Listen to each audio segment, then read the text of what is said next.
سوہنی ماہیوال کی مکمل تفصیلی داستان۔ سوہنی کون تھی، ماہیوال کون تھا، مکمل تفصیل کے ساتھ ایک کہانی کی صورت میں۔ ایک گجرات کی عشق خیز سرزمین ہے۔ وارک نے جیسے سرگوشی کی اور ملک نجار کا نوجوان سوداگر عزت بیگ اپنا گھوڑا روک کر کھڑا ہو گیا۔ اس نے چاروں طرف نظریں دوڑائیں۔ عجیب مقام اور پرکیف سما تھا۔ ایک طرف دریائے چناب کی لہریں اٹکیلیاں کر رہی تھیں اور دوسری طرف سوندھی سوندھی مٹی میں کیتیاں لہلہا رہی تھیں۔ عزت بیگ نے گھوڑا گھما کر دوست سے پوچھا، دوست یہ کون سی جگہ ہے جہاں کا نظارہ آنکھوں کو نور اور دل کو سرور بخش رہا ہے؟ دوست نے مسکرا کر جواب دیا، عزت بیگ یہ گجرات کی وہ سرزمین ہے جہاں محبت کے گل بوٹے پھوٹتے ہیں، پرکیف عشق کی سرشاریاں بکھرتی اور ہوائیں ہجر و فراق کے ڈونگرے برساتی ہیں۔ اسے وادی چناب کہتے ہیں جہاں عشق حقیقی و مجازی کے دلنشین نغمے بکھرتے ہیں۔ یہاں کی روحانی اور رومانی کیفیت، عارفانہ اور عاشقانہ شاعری پورے ہندوستان میں مشہور ہے۔ جوان عمر سوداگر عزت بیگ نے ایک ہلکا قہقہا لگایا اور کہا، میرے دوست یہاں کے مناظر اگرچہ دل کو راحت بخشتے ہیں، مگر کیوں بولتے ہو کہ ہمارا وطن بخارا ہے جہاں کی شاعری اور سرشاری میں ہمارے حافظ شیرازی نے گل بوٹے لگائے ہیں اور شاعری کو ایک نیا روپ بخشا ہے۔ حافظ شیرازی کا واقعی ایک مقام ہے۔ دوست مسکرایا۔ چناب کی مٹی پر عاشق ہوا تھا اور اس کے رخسار کے ایک تل پر بخارا اور سمرقند کو نچاور کرنے پر آمادہ ہو گیا تھا، اور اس نے کہا تھا، بخال ہندوش بخشم سمرقند و بخارا را۔ میں نے دہلی اور لاہور کی دوشیزاؤں کو دیکھا ہے، ان کے بدن میں بلخ و بخارا کی نازنینیوں جیسا لوچ نہیں اور نہ وہ نزاکت اور لطافت ہے۔ عزت بیگ نے سنجیدگی سے کہا، یہ سب کہنے کی باتیں ہیں عزت بیگ۔ دوست نے کہا، جب ہم لاہور سے روانہ ہوئے تھے تو ایک شخص نے کہا تھا کہ اے پردیسیو، گجرات کا رخ نہ کرنا ورنہ کیا ہوگا؟ عزت بیگ نے چڑ کر پوچھا، ہم بچے تو نہیں کہ کوئی ہمیں پکڑے گا؟ عزت بیگ دوست رازداری سے بولا، یہاں ایک مثل مشہور ہے کہ جس نے گجرات کا ایک گھونٹ پانی پی لیا پھر وہ گجرات ہی کا ہو کر رہ گیا۔ میں یہاں عشق کا کھیل کھیلنے نہیں آیا اور نہ میں اس قدر دل پینک ہوں کہ ہر چیز پر فریفتہ ہو جاؤں۔ عزت بیگ نے بویں چڑھا کر کہا، دہلی جیسا خوبصورت شہر اور لاہور کا بانک پن میرا دامن نہ پکڑ سکا تو گجرات کا پانی مجھ پر کیا اثر کرے گا؟ یہ کہتے ہوئے اس نے گھوڑا آگے بڑھایا۔ اس کے ساتھ ہی بخارا کے نچلے جوانوں کا ایک مختصر قافلہ حرکت میں آیا۔ شام ہوتے ہوئے یہ لوگ گجرات پہنچ گئے۔ انہوں نے ایک بڑی سرائے میں قیام کیا۔ گجرات کی فضائیں نغمے بری سرگوشیوں میں ڈوبی ہوئی تھی۔ کھانے کے بعد عزت بیگ پر کچھ ایسی کیفیت طاری ہوئی کہ ایک دم محفل رقص سرور کے لیے اس کی طبیعت مچل اٹھی۔ اس نے دوستوں سے مشورہ کیا۔ دوست سب کے سب بے فکرے اور مفت خورے تھے۔ وہ عیش و عشرت کے لیے ہی تو اس کے ساتھ آئے تھے۔ انہوں نے نہ صرف عزت بیگ کی رائے سے اتفاق کیا بلکہ اس کے شوق کو اور ابھارا۔ عزت بیگ نے سرائے کے مالک کو بلا کر اس سے بات کی۔ سرائے کے مالک نے انہیں دیکھ کر پہلے اندازہ لگا لیا تھا کہ یہ سب رئیس زادے اور عشرت کے دلدادے ہیں۔ مال و دولت کی بھی ان کے پاس کوئی کمی نہ تھی۔ چنانچہ وہ بڑے مؤدبانہ انداز میں ہاتھ باندھ کر گویا ہوا، حضور اگر آپ نے آتے ہی فرما دیا ہوتا تو اس وقت تک کچھ انتظام ہو گیا ہوتا۔ اب رات بڑھ گئی ہے، مغنی اور مغنیہ ایک ایک کی 4 مانگیں گے۔ عزت بیگ کو دہلی دربار سے بھاری رقم ملی تھی۔ اس کا تجارتی مال بھی کافی منافع سے فروخت ہوا تھا، ہر چند کہ وہ دونوں ہاتھوں سے دولت لٹا رہا تھا، مگر اب بھی اس کے پاس کافی سرمایہ تھا۔ اس نے بڑی شان سے کہا، جس قیمت پر بھی ہو سکے تم محفل سجانے کا انتظام کرو۔ سرائے کا مالک خوش ہو گیا۔ اس نے سر جھکا کر عرض کیا، حضور اطمینان رکھیے، سب انتظام ہو جائے گا۔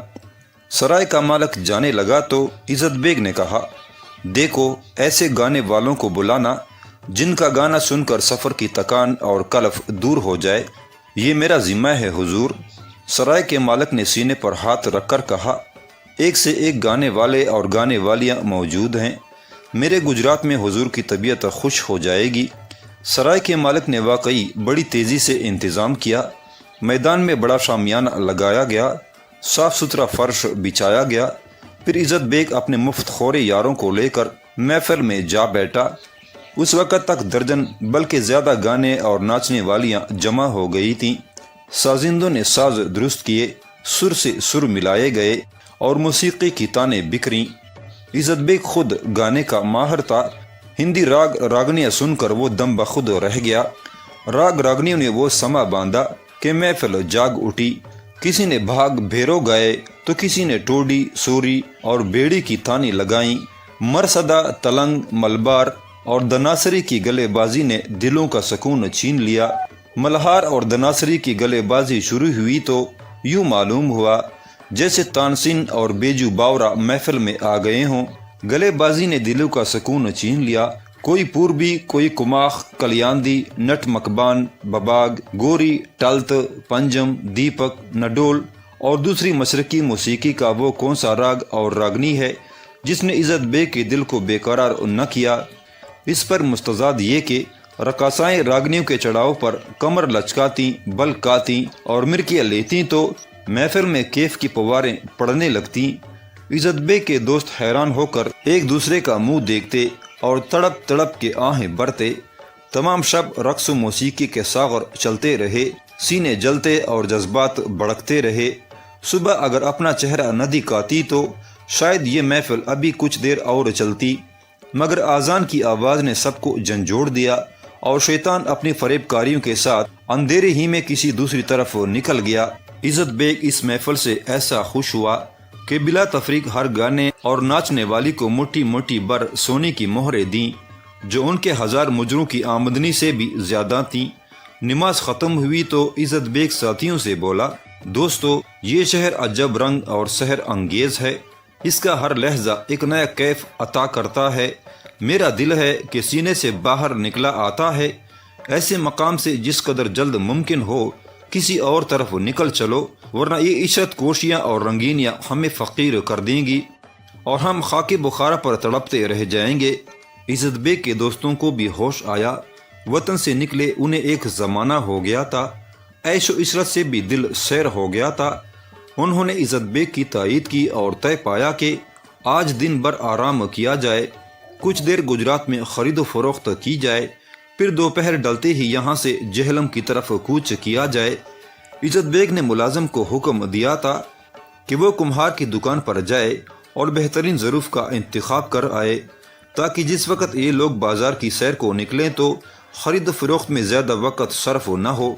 عزت بیگ ملازم کو حکم دے کر لیٹ گیا۔ ادھر قسمت کا مارا ملازم لوگوں سے پوچھتا تلے کمہار کی دکان پر پہنچا۔ وہاں لوگوں کی بھیڑ لگی تھی۔ برتن خریدنے کے لیے لوگ ٹوٹ پڑتے تھے۔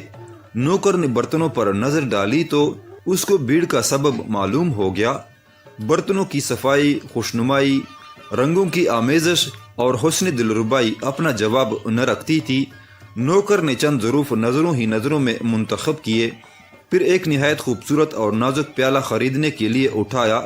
اس نے گاہکوں میں الجھے ہوئے تلے کمار کو کئی بار آواز دے کر اپنی طرف مخاطب کرنا چاہا مگر ناکام رہا۔ وہ بہت جلایا اور بے بسی کے عالم میں ادھر ادھر دیکھا۔ آخر اس کی نظر ایک ایسی چیز پر جا کر ٹھہر گئی جو تلے کمہار کے ہاتھوں کی صنائی نہیں بلکہ دست قدرت کا ایسا سڈول پیکر تھا جس کے سامنے تلے کی دکان کے تمام ظروف کم تر اور ہچ نظر آتے تھے۔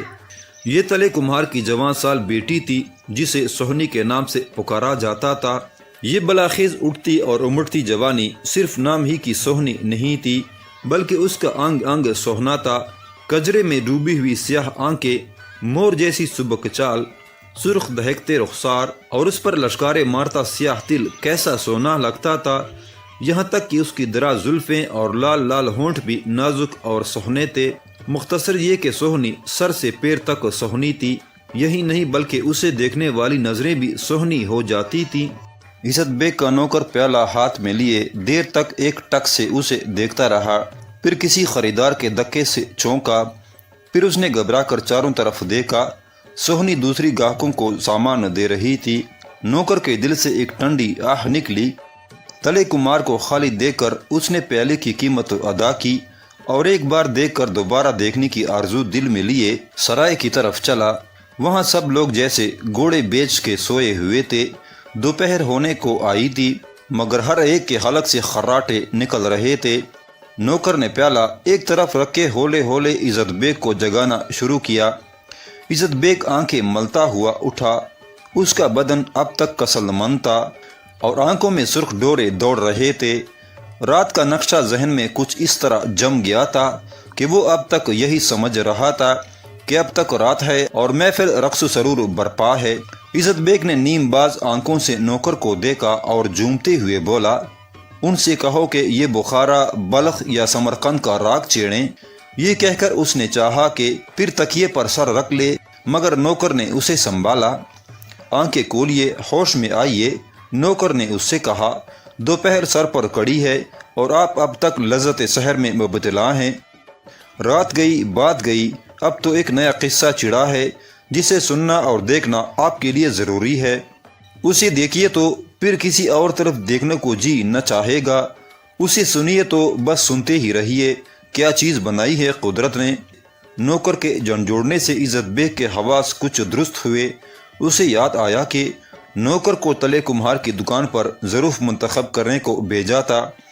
پھر اس نے خود کو سنبھالتے ہوئے کہا، لا دکھا مجھے کیا چیز لایا ہے جس کی تعریف کیے جا رہا ہے۔ نوکر جو پیالہ لایا تھا وہ اس نے عزت بیگ کے ہاتھ میں دے دیا اور بولا، آپ اس بے جان پیالے کی صنائی اور کاریگری سے ضرور متاثر ہوں گے۔ اس کے رنگ کا نکار، باریک خطوط کا سباؤ اور بناوٹ کی نزاکت بے مثال ہے، مگر تلے کمار کی دکان میں ایک ایسی جیتی جاگتی تصویر بھی موجود ہے جو صبح کی پہلی کرن سے زیادہ دل آویز، 14ویں کے چاند سے بڑھ کر روشن اور شام کی پھولی شفق کی شہابی رنگت کا ایک ایسا پیکر ہے جس کے رنگ رنگ سے حسن ٹپکتا ہے، جس پر آنکھ ٹہرتی ہے اور نہ دل قابو میں رہتا ہے۔ بس یوں سمجھیے کہ جس طرح آپ کا جمال اور وجاہت مردوں میں لاجواب ہے، اس طرح وہ دنیا کی تمام عورتوں میں بے نظیر ہے۔ مگر وہ کون ہے؟ تم نے اسے کہاں دیکھا؟ عزت بیگ نے بے چینی سے کہا، میرے آقا، سب نے کہا ہے کہ وہ حور تلے کمہار کے آنگن میں اتری ہے۔ نوکر نے سہنی کا بھرپور حسن اپنے تصور میں لاتے ہوئے کہا، وہ حسن و نزاکت اور کیف و لطافت کا ایک بیش بہا خزانہ ہے جو قدرت نے اس کمہار کو عطا کیا ہے۔ اس کا نام سہنی ہے اور وہ تلے کی بیٹی ہے۔ کیا وہ اتنی ہی خوبصورت ہے؟ عزت بیگ نے جیسے خود کلامی کی، میرے آقا، الفاظ سے سہنی کی تصویر نہیں کھینچی جا سکتی اور نہ اس کا حسن بیان ہو سکتا ہے۔ اس کا صحیح اندازہ تو صرف اسے دیکھ کر ہی کیا جا سکتا ہے۔ اس طرح نوکر نے عزت بیگ کے دل میں شوقی دیدار کی آگ بھڑکا دی۔ میں اسے ضرور دیکھوں گا، اسی وقت دیکھوں گا، عزت بیگ نے فیصلہ کن انداز میں کہا۔ آقا، آپ لباس تبدیل کیجئے، میں آپ کو وہاں پہنچا دوں گا۔ عزت بیگ نے جلدی جلدی غسل کر کے کپڑے پہنے، سیاہ رنگ کی ریشمی پگڑی سر پر رکھی، کمر میں تلوار لگائی اور نوکر کے ساتھ تلے کمار کی دکان کی طرف چلا۔ اس نے دوستوں کو وہیں انتظار کرنے کا حکم دیا۔ نوکر نے گجرات کے بازار میں ایک دکان کی طرف اشارہ کیا، وہاں بھیڑ لگی تھی۔ آقا، وہ سامنے تلے کی دکان ہے اور وہ محروق سہنی وہیں اپنے باپ کا ہاتھ بٹاتی ہے۔ نوکر نے سہنی کا نام لیا تو عزت بیگ کا دل نہ جانے کیوں دھڑکنے لگا اور اس کے تصور میں سہنی کی ایک خیالی تصویر ابھر آئی۔ عزت بیگ سنبھل کر دکان کی طرف قدم بڑھانے لگا۔ دکان پر مجمع لگا تھا اور تلے کمار گاہکوں میں گرا ہوا انہیں پیالے دکھا رہا تھا۔ عزت بیگ اور نوکر بھیڑ ہٹاتے آگے جا کے ایک طرف کھڑے ہو گئے۔ ان کی نظریں دکان کے اندر کسی کو تلاش کر رہی تھیں۔ اس وقت تلے کمار کی نظر اتفاقیہ طور پر عزت بیگ پر پڑی۔ ایک اجنبی کو اپنی دکان میں دیکھ کے تلے کا ہاتھ رک گیا۔ اس نے نرمی سے کہا، جوان، تم پردیسی معلوم ہوتے ہو، کہاں کے رہنے والے ہو؟ عزت بیگ نے گھبرا کر تلے کو دیکھا، پھر بڑے ادب سے اسے سلام کیا۔ میں بخارا کا سوداگر ہوں، ادھر سے گزر رہا تھا، آپ کی کوزہ گیری کی تعریف سنی تھی، بے ساختہ دل چاہا کہ کچھ پیالے خرید کر اپنے وطن لے جاؤں اور ہند کی کوزہ گری کی نمائش کروں۔ ضرور ضرور، تلے کمہار مسکرایا، پھر گھوم کر آواز دی، بیٹی سہنی ادھر آؤ اور پردیسی کو اچھے اچھے پیالے دکھاؤ۔ عزت بیگ کی نظریں بھی ادھر کی طرف اٹھ گئی تھیں۔ ایک لمحے بعد ایک سریلی آواز ابھری، آ رہی ہوں بابا، کون پردیسی آیا ہے؟ اس کے ساتھ ہی دکان کے ملجگی اندھیرے میں ایک جماکہ ہوا۔ ایک شعلہ سا بلند ہوا جس کی تابش سے عزت بیگ کے دل میں آگ سی لگ گئی۔ اسے یوں محسوس ہوا جیسے بدلی سے چاند نکل آیا ہو یا پہاڑوں کی سواری آ گئی ہو، جس کی تابش سے عزت بیگ کے دل میں آگ سی لگ گئی ہو، جس سے تمام دکان چمک اٹھی ہو۔ سہنی کی نظر جو عزت بیگ پر پڑی تو وہ ٹھٹک گئی۔ دو چاند مقابل تھے اور ایک دوسرے کو اپنی چاندنی کے حلقے میں لے رہے تھے۔ بیٹی، انہیں اچھا مال دینا اور قیمت کم لینا، یہ پردیسی ہیں۔ تلے نے بغیر سر اٹھائے سہنی کو تاکید کی۔ سہنی پر ان نظروں کے تصادم کا کوئی اثر ہوا ہو کہ نہ ہوا ہو، مگر عزت بیگ پہلی نظر میں دل ہار بیٹھا۔ روب حسن سے اس کے جسم میں سنسنی پیدا ہو گئی اور ہاتھ پیر کانپنے لگے۔ نظریں تھی کہ سہنی کے چہرے سے ہٹتی ہی نہ تھیں۔ عزت بیگ کا دل درد آشنا تھا۔ بخارا کی کوئی دوشیزہ اسے متاثر نہ کر سکتی تھی، مگر سہنی کی پہلی ہی نظر میں نہ جانے کیا تاثیر تھی کہ اس کا دل چاہا کہ حسن کے اس دربار میں سر جھکا دے اور کہے، اے ماہ پیکر، اپنے قدموں میں مجھے جگہ دے تاکہ میں تیری پرستش میں زندگی کے تمام لمحات گزار دوں۔ میرے دل کو شاید تیری تلاش تھی جو مجھے بخارا سے گجرات کھینچ لایا ہے۔ کتنے پیالے لینے ہیں؟ سہنی نے سنجیدگی سے کہا۔ عزت بیگ کیا جواب دیتا؟ سہنی کو دیکھ کر اس پر غشی طاری ہو گئی تھی اور آنکھیں بند ہوتی جا رہی تھی۔ اس کا نوکر پریشان تھا کہ اپنے آقا کو کس طرح سنبھالے۔ سہنی کو جواب نہ ملا تو اس نے پھر کہا، کیا ہوا تمہیں؟ کچھ بیمار ہو؟ عزت بیگ کوشش کے باوجود کوئی جواب نہ دے سکا۔ اس کے نوکر نے بات بنائی، سفر کی تکان ہے، بخارا سے دہلی، دہلی سے لاہور اور پھر یہاں۔ انہیں واپس لے جاؤ، جب طبیعت ٹھیک ہو جائے تو آ کے پیالے خرید لینا۔ سہنی کے اس روایتی جواب سے عزت بیگ کے دل پر ایک اور چوٹ سی لگی۔ اس نے سنبھل کے کہا، میں ٹھیک ہوں سہنی۔ عزت بیگ نے سہنی کے لفظ کو کچھ اس طرح کھینچ کر کہا کہ سہنی نے اس تعجب سے اس کا چہرہ دیکھا، پھر فوراً ہی کئی خوبصورت پیالے عزت بیگ کے سامنے لا کے رکھ دیے۔ پسند کر لو، قیمت زیادہ نہیں، پھر بھی تمہارے لیے قیمت کم ہو جائے گی۔ میرے لیے قیمت کم کرو گی؟ اور عزت بیگ نے بڑے پیار سے سہنی کو دیکھا۔ بابا نے کہا ہے کہ تم پردیسی ہو۔ سہنی لاپرواہی سے بولی، پردیسیوں کو میں ایک پیالہ ویسے ہی مفت میں دے دیتی ہوں۔ میرا نام عزت بیگ ہے، میں بخارا کا۔ عزت بیگ نے بڑی بے صبری سے اپنا تعارف کرانا چاہا، مگر سہنی نے اس کی بات درمیان ہی میں کاٹ دی۔ میں گاہکوں کے نام نہیں پوچھا کرتی، پیالے پسند کر لو۔ سہنی نے پیشانی پر بل ڈال کے کہا، اور سہنی کی ٹیڑھی نظریں عزت بیگ کے دل میں اترتی چلی گئیں۔ اسے اندازہ ہو گیا کہ سہنی اس میں کوئی دلچسپی نہیں لے رہی اور اب گفتگو کا کوئی موقع نہیں، مگر وہ اتنی جلدی واپس نہیں جانا چاہتا تھا۔ اس کی آنکھوں کی پیاس بڑھتی جا رہی تھی۔ عزت بیگ پیالے الٹ پلٹ کر رہا تھا، مگر اس کی نظریں سہنی کے چہرے کا طواف کر رہی تھی۔ سہنی کو اس کے بے تکے پن پر غصہ آ گیا۔ ذرا سنبھال کے دیکھو پیالے، یہ بہت نازک ہیں۔ ہاں، نازک بھی ہیں اور مغرور بھی، عزت بیگ کی زبان سے یکدم نکل گیا۔ پردیسی، سہنی تنک کے بولی، یہ بات دھیان میں رکھو، میں نہ باتیں بناتی ہوں اور نہ کسی کی بات سنتی ہوں۔ عزت بیگ کا یہ وار بھی خالی گیا تو اس کے سینے میں ایک ٹیس سی اٹھی۔ اس نے شرمندہ ہو کر پیالے ایک طرف رکھے اور ان کی قیمت پوچھی۔ سہنی نے باپ کے کہنے کے مطابق رعایتی قیمت بتائی۔ عزت بیگ ابھی وہاں چند لمحے اور ٹھہرنا چاہتا تھا، اس لیے کہ اس نے سہنی کو باؤ تاؤ میں الجھانا چاہا، مگر سہنی پر اس کا الٹا اثر ہوا۔ پردیسی، قیمت زیادہ معلوم ہوتی ہو یا پیالے پسند نہ آئے ہوں تو کوئی اور دکان دیکھو۔ سہنی نے بڑے اکھڑے طریقے سے جواب دیا اور جانے کے لیے مڑی۔ نہیں نہیں سہنی، پیالے مجھے پسند ہیں، عزت بیگ جلدی سے بولا۔ قیمت بھی تم نے بہت مناسب بتائی ہے۔ یہ کہتے ہوئے اس نے جیب سے سکے نکالے اور قیمت سے کچھ زیادہ سکے سہنی کی طرف بڑھائے۔ سہنی نے سکے گنے اور زیادہ سکے عزت بیگ کو واپس کرتے ہوئے کہا، یہ پیسے زیادہ ہیں، کسی فقیر کو دے دینا۔ یہ کہہ کر سہنی بڑی تیزی سے دکان کے اندرونی حصے میں چلی گئی۔ عزت بیگ کا منہ کولا کا کولا رہ گیا۔ نوکر اپنے آقا کی یہ بات سن رہا تھا۔ وہ سمجھ گیا کہ عزت بیگ کا دل چھوٹ کا گیا ہے اور یہ گھبراہٹ اور بوکھلاہٹ عشق کی ابتدا ہے۔ آخر وہ عزت بیگ کا ہاتھ پکڑ کے بھیڑ سے باہر لے آیا۔ آقا، سرائے چلیے، پہلے روز اتنا ہی کافی ہے۔ نوکر کی بات پر عزت بیگ نے ایک سرد آہ بھری اور سرائے کی طرف چلا۔ عشق کا تیر لگا تو عزت بیگ حال سے بے حال ہو گیا، اس کے قدم ڈگمگانے لگے اور سرائے تک پہنچتے پہنچتے اس پر غفلت طاری ہو گئی۔ وہ چارپائی پر بے دم ہو کر گر پڑا۔ یار دوست اس کی حالت دیکھ کر گھبرا گئے۔ نوکر سے پوچھا کہ عزت بیگ کا یہ حال کیسے ہوا؟ نوکر نے انہیں ٹالنے کے لیے کہہ دیا، بازار کی بھیڑ باڑ سے آقا کی طبیعت خراب ہو گئی ہے۔ سب نے سرائے کے مالک سے مشورہ کیا۔ وہ باغ کے ایک دانہ حکیم کو لے آئے۔ حکیم نے نبض دیکھی اور کئی طرح کے شربت تجویز کیے۔ دوائیں اور شربت فوراً منگائے گئے اور مریض عشق کو کڑوے کسیلے شربت پلائے گئے، مگر اس مرض کا علاج دواؤں سے کب ہوتا ہے؟ مریض کی حالت بگڑتی گئی۔ پیسے کی کوئی کمی نہیں تھی، بس دوسرے حکیم کو بلایا گیا۔ اس نے بھی طرح طرح کی دوائیں دی، مگر کسی دوا نے اثر نہ کیا۔ رات ہوئی تو عزت بیگ کی بے چینی اور بڑھ گئی۔ وہ بار بار آنکھیں کھولتا، ٹھنڈی آہیں بھرتا، پھر غافل ہو جاتا۔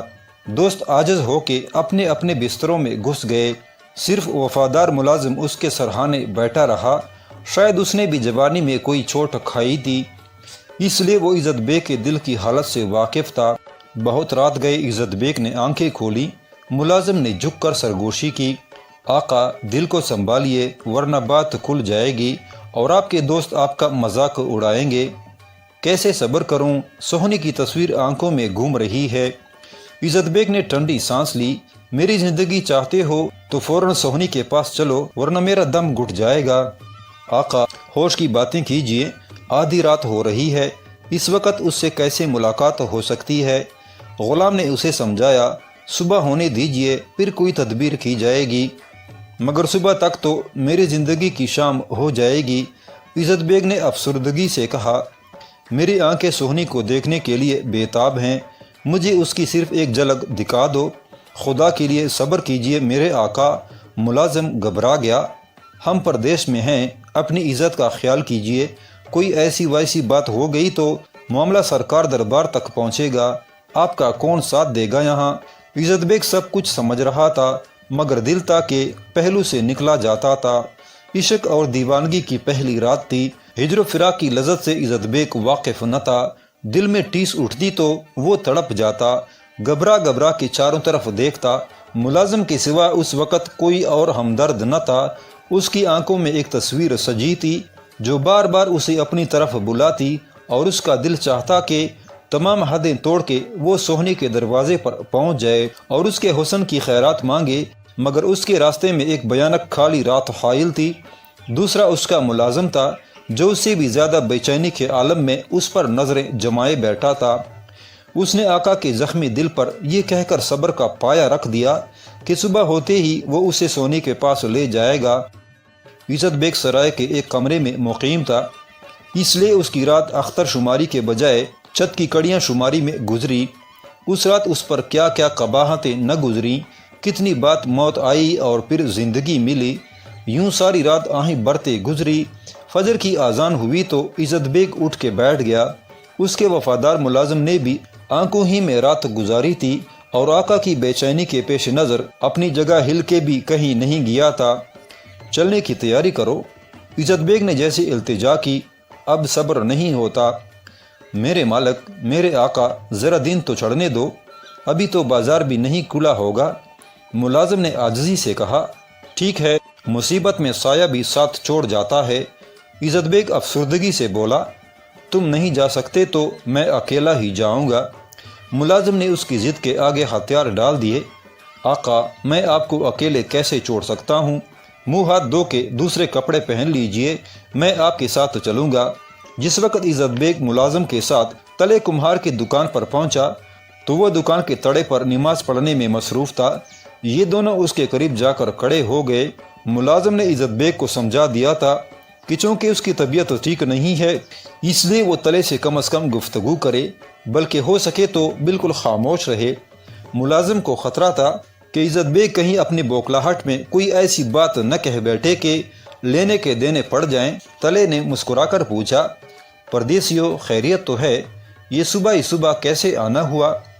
ملازم نے فوراً جواب دیا، تلے بھائی، میرے آقا کو تمہارے پیالے ایسے پسند آئے کہ پوری رات اپنے دوستوں کو تمہاری فنکاری کی تعریف کرتے رہے اور صبح ہوتے ہی ایسے بے چین ہوئے کہ مجھے لے کر ادھر آ گئے۔ کہ کچھ اور پیالے پسند کر کے خرید لیں۔ تلے کمہار اپنی تعریف سے بہت خوش ہوا۔ اس نے چارپائی اندر سے لا کر دکان کے سامنے ڈال دی۔ تم لوگ تھوڑی دیر یہاں بیٹھو، میں دکان کھول کے پیالے دکھاتا ہوں، تم پسند کر لینا۔ ملازم اور عزت بیگ چارپائی پر بیٹھ گئے اور تلے کمار دکان کھولنے میں لگ گیا۔ انہیں بیٹھی ابھی چند ہی لمحے گزرے تھے کہ عزت بیگ کی قسمت نے یاوری کی کہ سوہنی خوابیدہ آنکھوں کے ساتھ اپنی زلفیں سنوارتی گھر سے نکلی۔ اس کی نظر عزت بیگ پر پڑی تو وہ چونک اٹھی۔ عزت بیگ اس کی طرف دیکھ رہا تھا۔ دونوں کی نظریں ایک لمحے کے لیے ٹکرائیں۔ سوہنی فوراً ہی دوسری طرف بڑھ گئی اور عزت بیگ کے دل سے ایک آہ نکل گئی۔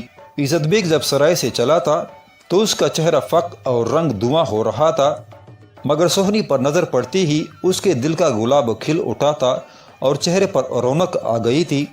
طبیعت کے کڑوے کسیلے شربت نے اس پر وہ اثر کیا تھا کہ سوہنی کی ایک ترچی نظر کر گئی تھی۔ ملازم اسے دیکھ کر مسکرانے لگا۔ عزت بیگ دستکاری کے نمونے دیکھنے لگا تھا، مگر جب اسے وہاں قدرت کا ایک شاہکار سوہنی کی صورت میں نظر آیا تو اس پر ایسا فریفتہ ہوا کہ کھانا پینا تک بھول گیا، اور اس کا ایک پیر سرائے میں تو دوسرا تلے کی دکان پر ہوتا۔ صبح و شام دیار یار کے چکر لگانا اس کے فرائض میں شامل ہو گیا تھا۔ اس کے علاوہ دوپہر میں بھی ایک پھیرا مار لیتا تھا۔ عزت بیگ کا عشق اب تک یک طرفہ تھا۔ سوہنی اس کے دل کی حالت سے واقف نہ تھی۔ چونکہ عزت بیگ ہر پھیرے میں کچھ نہ کچھ سامان ضرور خریدتا تھا، اس لیے اسے ایک مستقل گاہک سمجھ کر تلے کمہار اسے بڑے الفاظ سے پیش آتا۔ عزت بیگ نے سوہنی کے تیور دیکھ لیے تھے، اس لیے وہ سوہنی سے کوئی الٹی سیدھی بات نہ کرتا اور صرف آنکھوں کی تشنگی بجھا کر واپس آ جاتا۔ عزت بیگ کے عشق نے بھی ابھی جنون کی صورت اختیار نہ کی تھی۔ جہاں تک ہو سکتا وہ دوستوں سے اپنا راز چھپاتا، سوائے ایک ملازم کے کوئی اور اس کے راز سے واقف نہ تھا۔ مگر عشق و مشق چھپائے نہیں چھپتے۔ اس کے دوست بھی گجرات کے بازار میں گھومتے پھرتے تھے۔ انہوں نے کئی بار عزت بیگ کو تلے کی دکان پر دیکھا تھا۔ دوسرے یہ کہ عزت بیگ نے پیالے خرید کر سرائے کا کمرہ بھر لیا تھا اور دوستوں کو شبہ میں ڈال رہا تھا، مگر وہ سب دوست عزت بیگ کے چمچے تھے، اس لیے وہ عزت بیگ کو ٹوکتے یا منع کرتے ہوئے ڈرتے تھے۔ کچھ دن اسی طرح اور گزر گئے۔ اب تو وفادار ملازم کو بھی فکر ہوئی۔ روز روز کے بازار کے چکر لگانے سے عزت بیگ کسی مشکل میں پھنس سکتا تھا۔ چنانچہ ایک رات ملازم نے اس سے کہا، آقا، اب حالات قابو سے باہر ہوتے جا رہے ہیں، آپ کے تمام دوست بخارا جانے کے لیے بے چین ہیں۔ تلے کمہار کی بیٹی سوہنی کو میں نے اس لیے آپ کو دکھایا تھا کہ اگر وہ بھی آپ کو پسند کرے تو بات آگے بڑھائی جائے، مگر اس تنگ دل نے آپ پر کوئی توجہ نہ دی۔ اس کی نظروں میں آپ ایک مالدار گاہک کے سوا اور کچھ نہیں۔ پھر کیا ضرورت ہے کہ پتھر کی دیوار سے سر ٹکرایا جائے؟ میری درخواست ہے کہ آپ واپسی کا ارادہ کریں اور جس عزت سے گجرات میں داخل ہوئے تھے اسی وقار کے ساتھ یہاں سے رخصت ہوں۔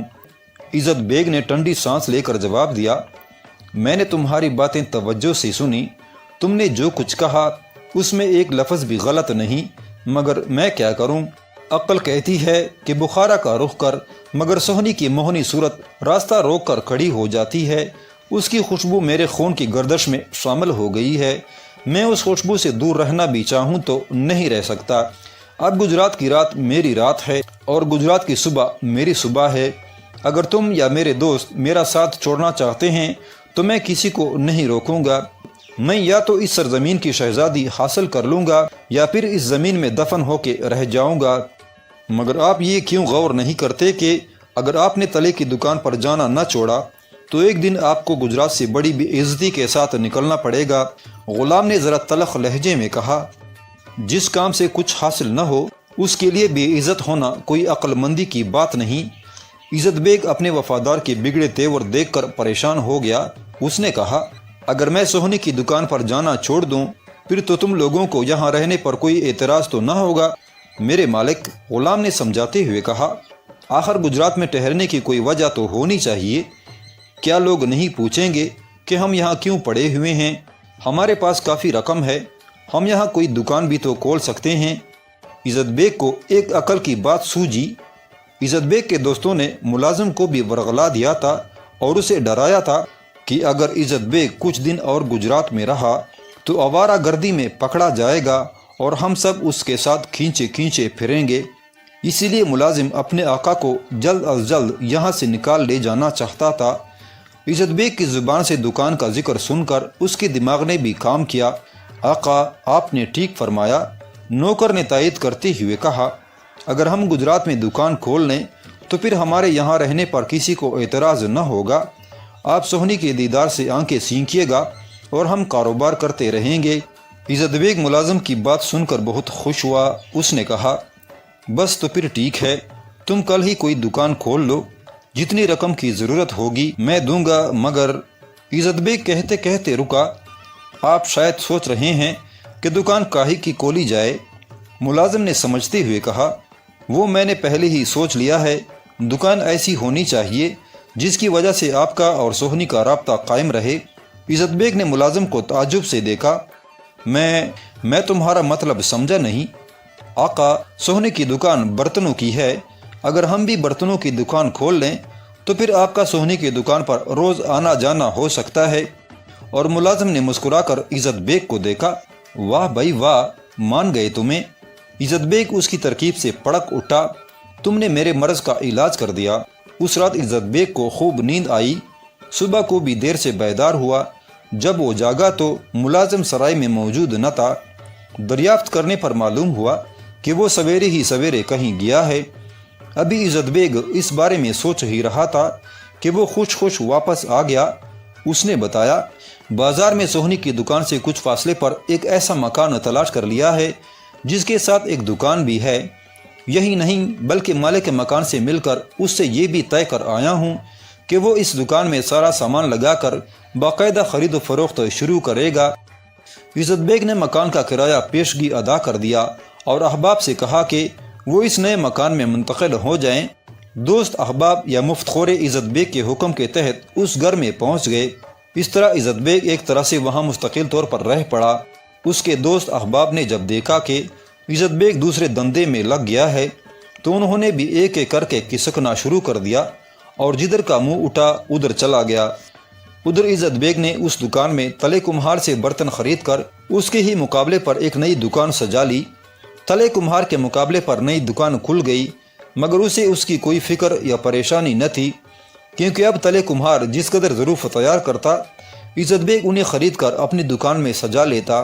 اس کے ساتھ ہی اس نئی دکان پر پرانی دکان کے مقابلے میں ظروف کم قیمت پر ملتے تھے، اس لیے وہ دکان خوب چل نکلی۔ عزت بیگ کو دکان کھولنے کا یہ فائدہ ہوا کہ اس کا تلے کمہار کے گھر آنا جانا شروع ہو گیا، لیکن وہ سہنی کے دل میں رتی بھر جگہ پیدا نہ کر سکا، بلکہ سہنی اپنے مقابلے پر دکان کھل جانے کی وجہ سے عزت بیگ سے کچھ زیادہ ہی کھنچ گئی۔ عزت بیگ کو جلدی محسوس ہو گیا کہ سہنی کی قربت حاصل کرنے کی یہ تدبیر بھی ناکام ہو گئی۔ مہنگے داموں برتن خرید کر سستے داموں بیچنے سے اسے کافی نقصان بھی ہوا، مگر وہ صرف اس امید پر دکان چلاتا رہا اور نقصان برداشت کرتا رہا کہ کسی نہ کسی دن وہ سہنی کے دل میں اپنے لیے جگہ پیدا کر لے گا۔ آخر عزت بیگ کے ساتھی اس کی فضول خرچیوں اور بے تکی باتوں سے تنگ آ گئے۔ عزت بیگ کی دولت بڑی تیزی سے ختم ہو رہی تھی اور ان کا خیال تھا کہ اگر اس نے ہاتھ نہ روکا تو کچھ ہی دنوں بعد بھیک مانگنے کی نوبت آ جائے گی۔ انہوں نے ایک بار پھر آپس میں مشورہ کیا۔ انہوں نے عزت بیگ کے ملازم کو بھی اس سے باغی کر دیا۔ پھر ایک رات جب عزت بیگ خوابوں کی دنیا میں اپنی آرزوؤں کے گل بوٹے لگا رہا تھا، اس کے تمام دوست بقایا رقم اور قیمتی سامان لے کر گجرات سے جمپت ہو گئے۔ صبح جب عزت بیگ کی آنکھ کھلی تو اس نے دیکھا کہ اس پر جان چھڑکنے والے دوست تمام مال و متاع سمیٹ کر اس کے گھر میں جھاڑو پھیر گئے ہیں۔ اس نے اپنا سر پیٹ لیا اور بچوں کی طرح سسک کر رونے لگا۔ اسے تسلی دینے والا کوئی نہ تھا۔ ایک طرف اسے مکان کا کرایہ ادا کرنا تھا تو دوسری طرف تلے کمہار کی بھی رقم ادا کرنی تھی۔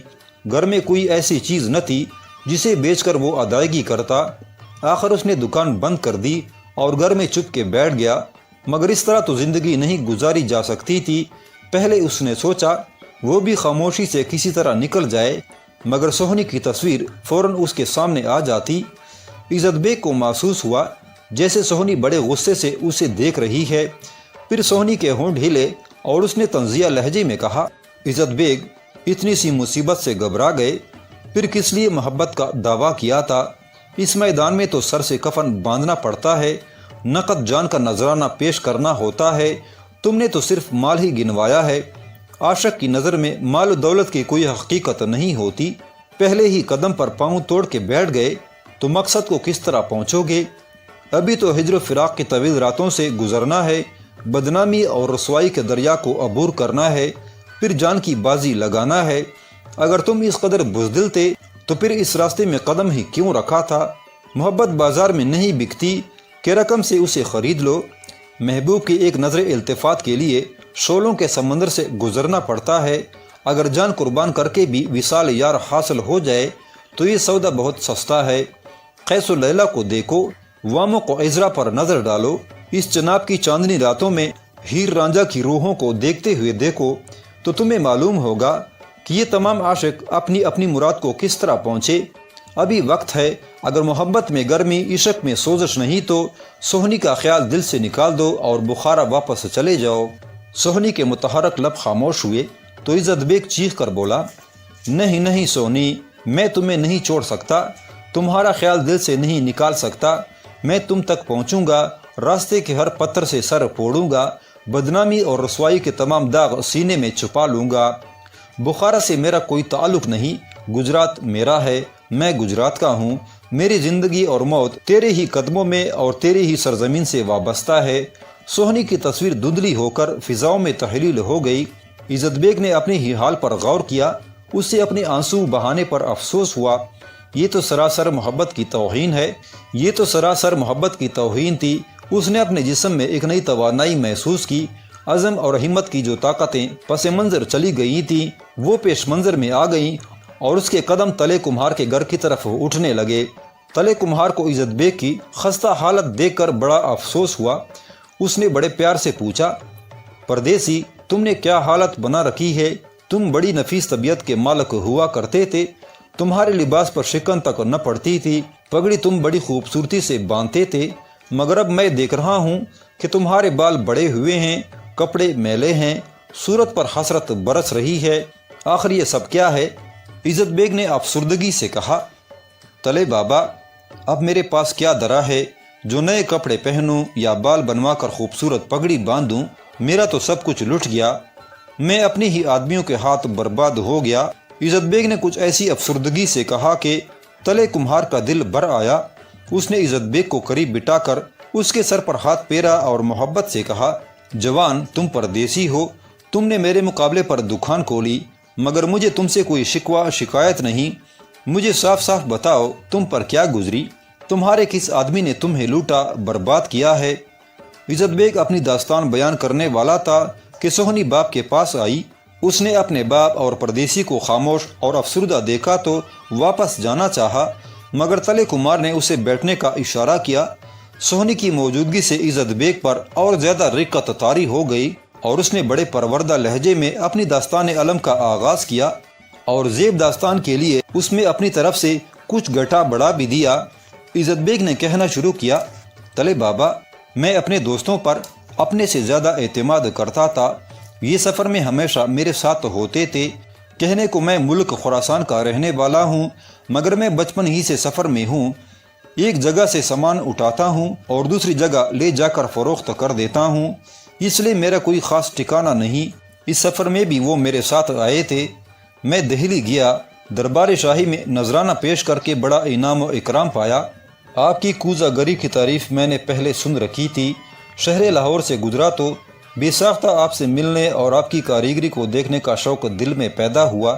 مال و دولت بے شمار تھی اور میں اپنی مرضی کا مالک تھا، اس لیے گجرات آ گیا۔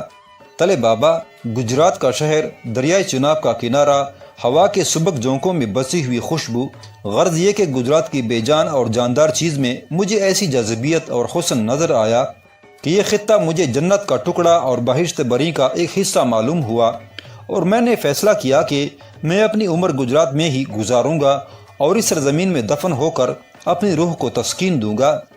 مگر میرے بے وفا دوستوں اور نمک حرام ملازم نے مجھے دھوکہ دیا۔ میں نے سب کے فائدے کے لیے دکان کھولی تھی، مگر انہیں شاید یہ بات پسند نہ آئی اور ایک شب میری ساری دولت اور قیمتی سامان لے کر وہ کسی طرف نکل گئے۔ اب میں بالکل بے سہارا اور بے دست و پا تھا۔ آپ کا کچھ قرض مجھے ادا کرنا تھا اور محلے کے دکاندار کو بھی کچھ دینا ہے۔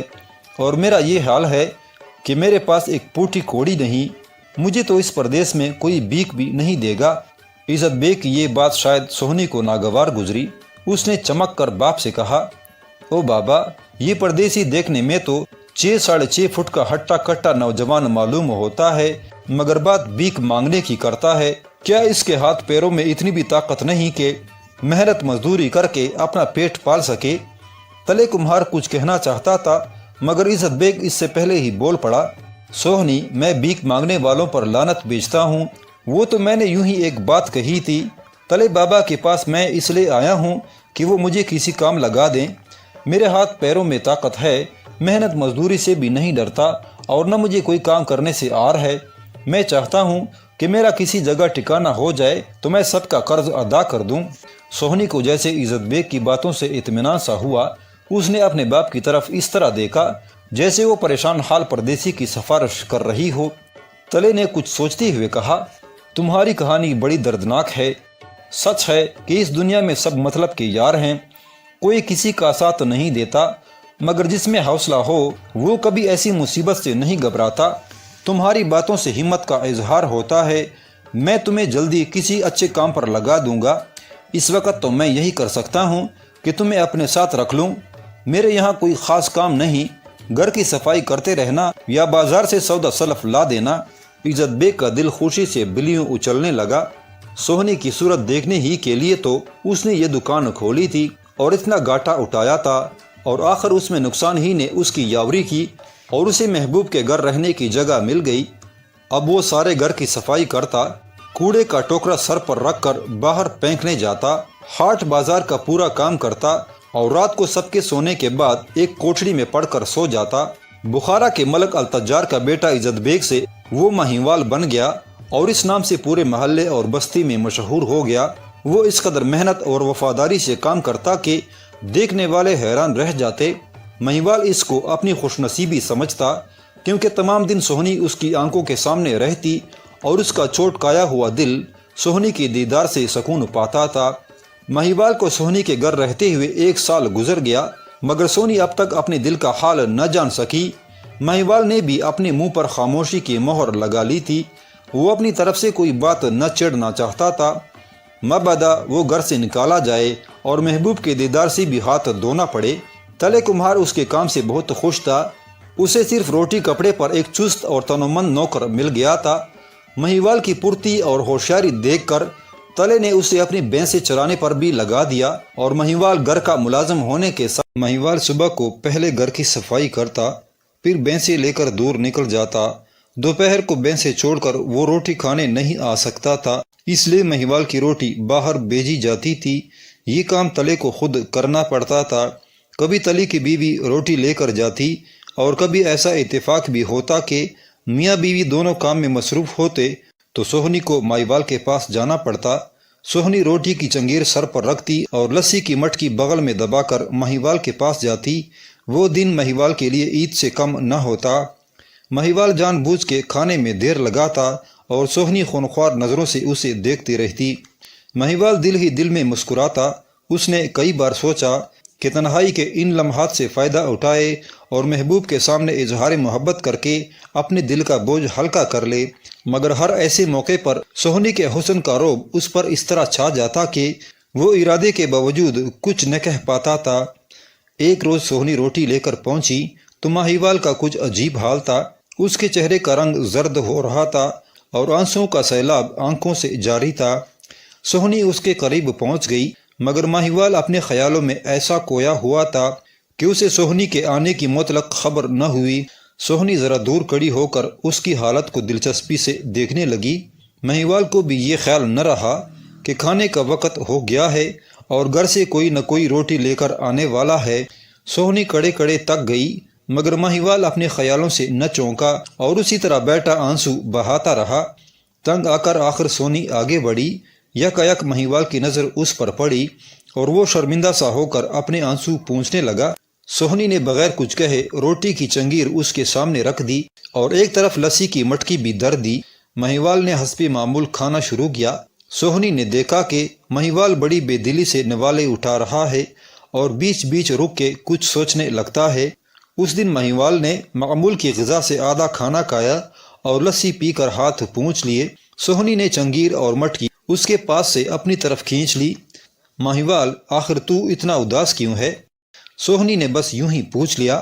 کیا گھر یاد آ رہا ہے؟ گھر؟ مہیوال نے زیر خند کیا۔ گھر تو بس اسی وقت بھول گیا تھا جب میں نے تمہاری دکان پر قدم رکھا تھا۔ میری دکان کا تانا کیوں دے رہا ہے؟ سوہنی جلا اٹھی۔ سامان چرا کے تیرے یار دوست بھاگ گئے ہیں اور تو مجھے آنکھیں دکھا رہا ہے۔ میں تمہیں کیسے آنکھیں دکھا سکتا ہوں سوہنی؟ مہیوال نے سسکی بھری۔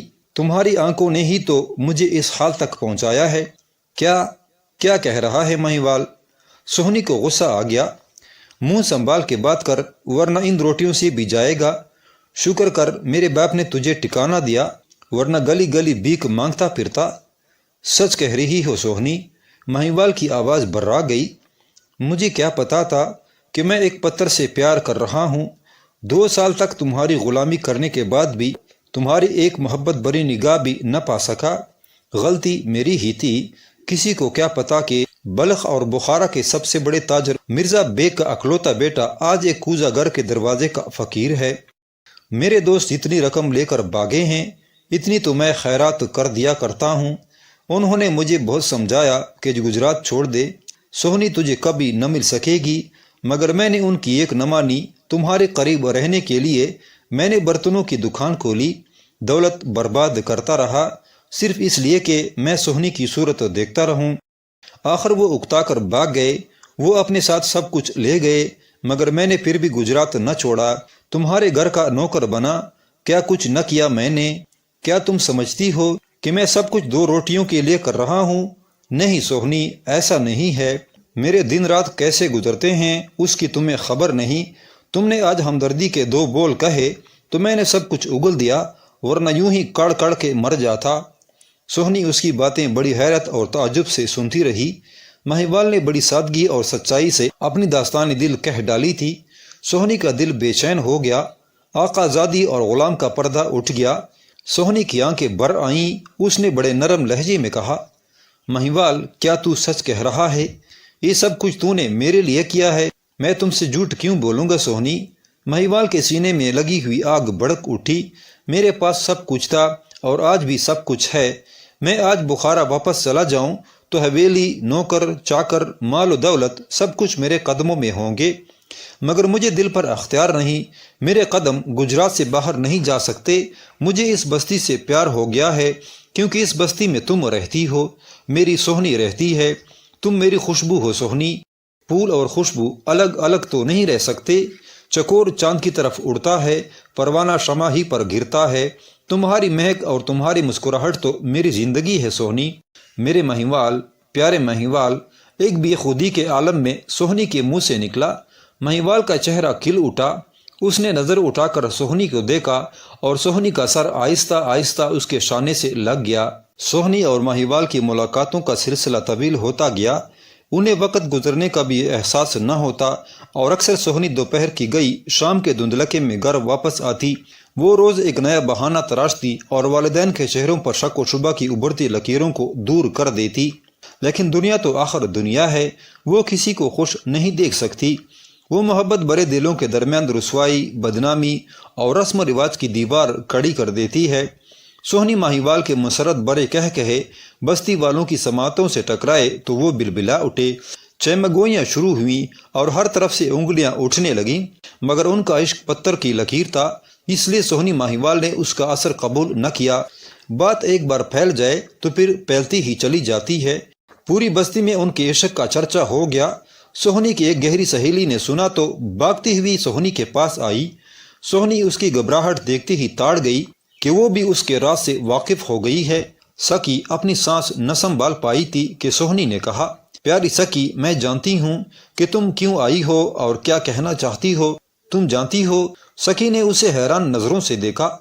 تمہیں معلوم ہے کہ لوگ تمہارے بارے میں کیا باتیں کر رہے ہیں؟ ہاں، مجھے معلوم ہے۔ سوہنی نے عشق کی سرشاری میں ڈوب کر اسے جواب دیا۔ لوگ میرا اور مہیوال کا میل جول پسند نہیں کرتے، وہ تو کسی کو بھی خوش دیکھنا نہیں چاہتے، پھر میں ان کی پرواہ کیوں کروں؟ سوہنی، تم کیا کہہ رہی ہو؟ سکی کی حیرت اور بڑھ گئی۔ کہاں تلے کی بیٹی، وہ تلا جس کی عزت پوری بستی کرتی ہے؟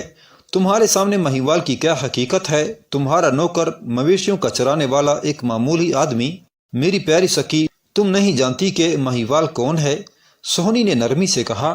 اس نے یہ روپ صرف میرے لیے دارا ہے، اگر وہ کچھ نہ ہوتا تو بھی اب وہ میرے لیے سب کچھ ہے۔ پہلے وہ میرا نوکر تھا اور اب میں اس کی کنیز ہوں، لونڈی ہوں۔ اس نے مجھے جو محبت اور پیار دیا ہے، اس سے بڑھ کر دنیا میں کوئی اور چیز نہیں۔ سہنی، کیا تجھے واقعی ماہیوال سے محبت ہو گئی ہے؟ سکی نے رازداری سے پوچھا۔ میں نہیں جانتی کہ یہ محبت ہے یا عشق، سہنی نے بڑے استقلال سے کہا۔ میں تو صرف یہ جانتی ہوں کہ وہ میری رگ رگ میں بسا ہوا ہے، وہ میری خوشی، میری عزت اور میری زندگی ہے۔ تجھے ہیر کا انجام معلوم ہے سہنی؟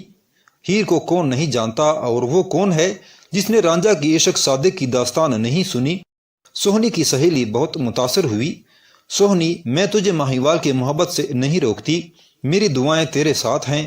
میں صرف یہ کہوں گی کہ تو اب عشق کے سب سے خطرناک موڑ پر کھڑی ہے۔ ایک طرف تیرے عزت دار باپ کی پرسکون زندگی ہے، اور دوسری طرف ذلتیں، رسوائیاں، جدائی کی راتیں اور عشق کی خطرناک راہیں ہیں۔ تو جو بھی راستہ اختیار کرے گی میں تیرا ساتھ دوں گی، لیکن جو قدم اٹھانا ذرا سوچ سمجھ کے، ابھی کچھ نہیں بگڑا۔ پیر ایک بار کیچڑ میں پڑ جائے تو پھر کپڑے داغ دبوں سے نہیں بچ سکتے۔ سمجھدار سہیلی سہنی کو سمجھا بجھا کر چلی گئی۔ ممکن تھا کہ سہنی اس کی باتوں پر غور کرتی، لیکن اس وقت سہنی کی ماں آ گئی۔ اس کی آنکھیں لال پیلی تھیں، چہرے سے غصہ ٹپک رہا تھا۔ سہنی سمجھ گئی کہ وہ عشق کی منزل میں داخل ہو چکی ہے اور اب اسے خاردار جاڑیوں سے الجھنا ہے۔ ماں، تمہیں کیا ہوا؟ اس قدر غصے میں کیوں ہو؟ سہنی نے ڈرتے ڈرتے کہا۔ سہنی ماہیوال نے ان پابندیوں پر کوئی احتجاج نہیں کیا اور اسے تقدیر کا لکھا سمجھ کے قبول کر لیا۔ ان کی ملاقاتوں اور باتوں میں کمی آئی، لیکن اس اعتبار سے عشق کے شعلوں میں شدت پیدا ہو گئی۔ انہیں جب کہیں ملاقات کا موقع میسر آتا تو ٹوٹ کے ملتے، اس طرح جیسے برسوں بعد ملے ہوں۔ ان کی زبانیں بند رہتیں، لیکن آنکھیں اور سانسیں ہجر و فراق کی پوری داستانیں بیان کر دیتیں۔ عشق کی سرساریاں انہیں مدہوش کرتیں، لیکن جنون کی منزل ابھی نہ آئی تھی اور احتیاط قدم پکڑ رہی تھی۔ پھر اس دن احتیاط ساتھ چھوڑ گئی جس دن تلے کمار نے ماہیوال کو اپنے گھر سے ہمیشہ کے لیے نکال دیا۔ تلے نے بڑی بے عزتی سے ماہیوال کو نکالا، اسے آوارہ گرد اور نمک حرام کہا، احسان فراموش اور بددیانتی کا الزام لگایا۔ ماہیوال کو صرف اس گھر سے ہی نہیں نکلنا پڑا، بلکہ بستی والوں نے اسے بستی میں بھی ٹھہرنے نہ دیا۔ اسے بستی چھوڑ کر چناب پار جانا پڑا۔ عشق کا یہ پہلا وار تھا۔ ماہیوال تو اس وار کو سہ گیا، مگر سہنی تڑپ اٹھی۔ حجاب کا پردہ چاک ہو گیا، شرم کی جو مہر اس کے ہونٹوں پر لگی تھی وہ ٹوٹ گئی۔ ماں، ماہیوال کو گجرات سے نکال کے تم نے اچھا نہیں کیا۔ جنون کی ایک لہر اٹھی اور حجابات کے تمام بندھن ریزہ ریزہ ہو گئے۔ ماہیوال کو تم نے جتنا دور کیا وہ اتنا ہی میرے قریب آ گیا ہے ماں۔ اس کی ماں اس کا منہ دیکھ کر رہ گئی، پھر جلدی سے سنبھلی اور چیخ کے بولی، بے شرم، ماہیوال کا نام لیتے تجھے شرم نہیں آتی؟ سہنی نے ڈٹائی سے جواب دیا، ماہیوال میرا سب کچھ ہے، وہی میرا مذہب، وہی میرا دین اور وہی میرا خدا۔ اگر میں جانتی کہ تو یہ دن دکھائے گی تو پیدا ہوتے ہی تیرا گلا گونڈ دیتی، تیری زبان کاٹ دیتی، تیری آنکھیں پھوڑ دیتی۔ سہنی ہنسی، نہ جانے وہ ہنسی کیسی تھی۔ تو مجھے کیسے مارتی ماں؟ مجھے تو اپنے ماہیوال سے ملنا تھا، میری زبان کو ماہیوال کا کلمہ پڑھنا تھا۔ میں اس کے لیے جیتی ہوں اور اس کے لیے مروں گی۔ بے غیرت، اب تو اس کی صورت کہیں نہ دیکھ سکے گی۔ ماں نے اسے دوہتر مار کے جھنجھوڑ دیا، کوئی کشتی تجھے دریا پار نہیں لے جا سکتی، اور اگر ماہیوال نے ادھر آنے کی کوشش کی تو اس کی ٹانگیں توڑ دی جائیں گی۔ عشق کا جادو سر چڑھ کے بولنے لگا، ماں، یہ چناب کی لہریں کیا کر سکتی ہیں؟ ماہیوال کو اگر 7 سمندر پار بھی بھیج دیا جائے تو دوبارہ میرے پاس آئے گا۔ وہ روز آتا ہے میرے پاس، اب بھی وہ سامنے کھڑا مسکرا رہا ہے۔ تم مجھے اس سے کس طرح الگ کر سکتی ہو؟ سہنی کی ماں نے اسے روٹی کی طرح دھن ڈالا، پھر سر پکڑ کر بیٹھ گئی۔ پھر رات ہوئی تو تلے کمہار اور اس کی بیوی ایک الگ کمرے میں جا بیٹھے۔ بیوی نے سہنی کی کیفیت کا پورا حال شوہر سے بیان کر دیا۔ ایسے حالات میں ازل سے یہ طریقہ چلا آ رہا ہے کہ لڑکی کے ماں باپ اور عزیز و اقارب بیٹھ کر صلاح و مشورہ کرتے ہیں۔ ان مشوروں میں ہمیشہ دو باتیں طے ہوتی ہیں۔ سب سے آسان طریقہ تو یہ اختیار کیا جاتا ہے کہ بیٹی کو زہر دے کر ختم کر دیا جائے کہ نہ رہے بانس اور نہ بجے بانسری۔ اگر اس پر اتفاق نہ ہو پھر دوسرا طریقہ لڑکی کی کسی دوسری جگہ شادی کرنے کا اختیار کیا جاتا ہے۔ اس کے بعد کیا نتیجہ نکلتا ہے اس کی کوئی پرواہ نہیں کرتا، انہیں فکر صرف حال کی ہوتی ہے، اپنی عزت بچانے اور سماج کا منہ کرنے کی ہوتی ہے۔ دونوں نے دوسرے طریقے پر اتفاق کیا اور سہنی کے لیے کسی معقول شوہر کی تلاش میں خیالات کے گھوڑے دوڑائے جانے لگے۔ سہنی ماہیوال ہجر و فراق کی آگ میں جل رہے تھے۔ ماہیوال کی یاد میں روتے روتے سہنی کی آنکھ کے سوتے خشک ہو گئے تھے۔ اسے تن بدن کا ہوش نہ رہا تھا، منہ جھاڑ سر پہاڑ ایک ایک کو گھبرا گھبرا کر دیکھتی۔ اس نے کھانا پینا چھوڑ دیا تھا، ایک ہی ہفتے میں غریب سوکھ کے کانٹا ہو گئی۔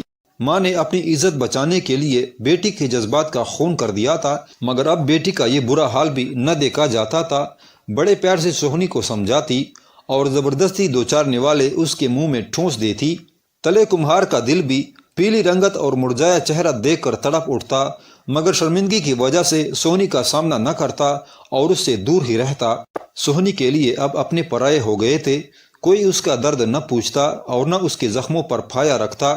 کسی دن کوئی سہیلی اس کے گھر آ جاتی تو سہنی اس سے لپٹ کے دانے مار مار کے روتی۔ اسے اپنے سے زیادہ ماہیوال کا خیال تھا۔ وہ تو پھر بھی اپنے گھر میں تھی، مگر ماہیوال تو اس کے لیے گھر سے بے گھر در بدر ہو گیا تھا۔ پتہ بھی نہ تھا کہ اس پر کیا گزری ہے، وہ چنا پار ہے بھی کہ کسی اور طرف نکل گیا۔ بیچارہ ماہیوال کہاں جاتا جس کے لیے اس نے دنیا چھوڑی تھی، اس کے قرب کو چھوڑ کے کہاں جاتا۔ وہ تمام دن چناب کے کنارے بیٹھا گجرات کی طرف سے آنے والی لہروں کو گنتا رہتا، ان سے باتیں کرتا، بالکل اسی طرح جیسے لہریں دوسرے کنارے سے اس کے لیے محبوب کا پیام لائی ہوں۔ دن جوں توں گزرتا تو راتیں اور زیادہ قہر دکھاتی۔ آسمان پر چمکنے والے ستارے اسے اپنے زخم محسوس ہوتے اور مسکراتا ہوا چاند اسے اپنا مذاق اڑاتا دکھائی دیتا۔ ماہیوال کے دن رات جس کرب سے گزر رہے تھے اس کا حال بیان کرتے ہوئے قلم کانپتا ہے۔ تنہائی اور جدائی کا ایک ایک لمحہ ایک ایک سال بن گیا تھا۔ سہنی کی اسے کوئی خبر نہ تھی، نہ کوئی سلام نہ پیام۔ ماہیوال اپنی سہنی کے ساتھ گزارے ہوئے لمحات کو یاد کر کے خون کے آنسو بہاتا تھا۔ امید کی کوئی کرن اسے نظر نہ آتی تھی۔ چناب کا یہ پاٹ اس کے لیے اتنی اونچی فصیل بن گیا تھا جسے پار کرنا کسی طرح ممکن نہ تھا۔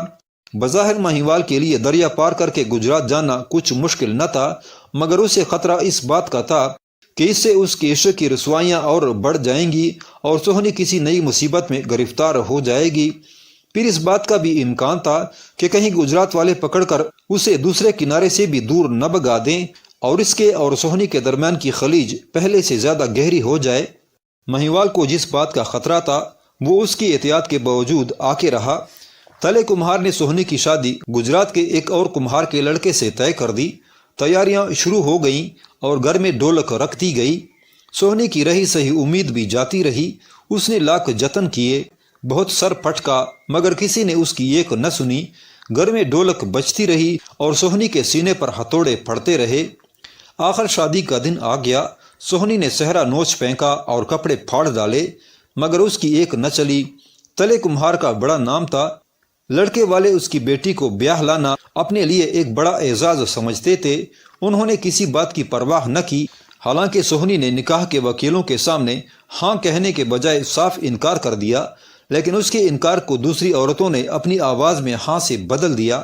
نکاح ہو گیا اور روتی سسکتی سہنی کی زندہ لاش کو ڈولے میں ڈال کے باجوں کے شور میں رخصت کر دیا گیا۔ کہتے ہیں کہ مصیبت میں خدا یاد آتا ہے یا جب انسان تک ہار کے خدا سے لو لگاتا ہے۔ سہنی اپنی تمام کوششوں میں ناکام ہو گئی تھی، کسی نے اس کا ساتھ نہیں دیا۔ ماہیوال سے اسے شکایت نہ تھی، ایک تو اسے ماہیوال کی خبر ہی نہ تھی کہ وہ کہاں ہے اور کس حال میں ہے۔ اگر اسے معلوم بھی ہو جاتا تو وہ کیا کر سکتا تھا؟ تلے کمہار نے تمام احتیاطی تدابیر اختیار کی تھیں۔